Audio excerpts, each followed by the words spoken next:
2024 के विधानसभा और लोकसभा चुनाव को लेकर भाजपा पूरी तरह से तैयार है और 9 साल की केंद्र सरकार का लेखा जोखा लेकर जनता के बीच अब जा रहे हैं। यमुनानगर की जगाधरी विधानसभा में आज संयुक्त मोर्चा सम्मेलन का आयोजन किया गया, जिसमें जगाधरी विधानसभा के सभी 5 मोर्चों के अध्यक्ष मौजूद रहे। इस कार्यक्रम में हरियाणा सरकार में कैबिनेट मंत्री कंवर पाल गुर्जर पहुंचे और दीप प्रज्वलित कर कार्यक्रम की शुरुआत की। वहीं सभी मोर्चों द्वारा कैबिनेट मंत्री को सम्मानित किया गया। वहीं कैबिनेट मंत्री ने भी सभी मोर्चों के अध्यक्ष को सम्मानित किया और कार्यक्रम में आए हुए सभी कार्यकर्ताओं का हौसला बढ़ाया।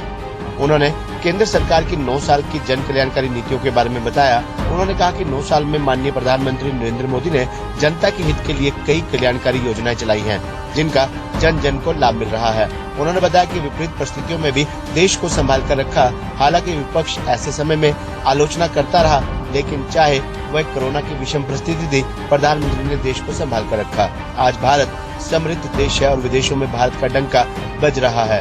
उन्होंने कहा कि आज जगाधरी विधानसभा में संयुक्त मोर्चा सम्मेलन का आयोजन किया गया और ये एक सफल कार्यक्रम हुआ है। उन्होंने बताया कि हर लोकसभा में एक बड़ी रैली का भी आयोजन किया जाएगा और सिरसा में केंद्रीय गृह मंत्री अमित शाह की रैली होने वाली है। वहीं उन्होंने बताया कि जो बदलाव इन 9 सालों में हुआ है और जो जनहित की योजनाएं हैं, उन्हें लेकर हम जनता के बीच जा रहे हैं। महाजनसंपर्क अभियान चलाया जा रहा है।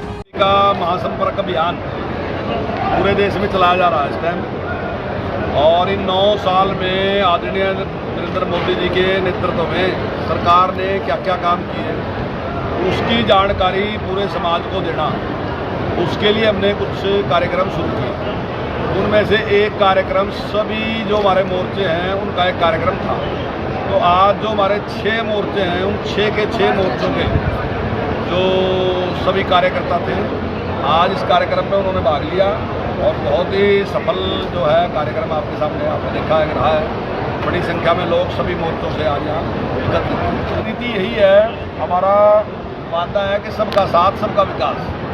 हमारा मुद्दा केवल विकास है कि कहीं विकास की दौड़ में देश किसी भी तरीके से पीछे नहीं होना चाहिए। माननीय प्रधानमंत्री जी ने कहा है कि 2047 तक हमने देश को विकसित राष्ट्र बनाना है और उस दिशा में हम काम कर रहे हैं। चाहे आज सैनिक सम्मान की बात है, रक्षा सम्मान की बात है, चाहे मोबाइल की बात है, चाहे दवाई की बात है, और भी कोई चाहे खाद्य पदार्थों की बात है।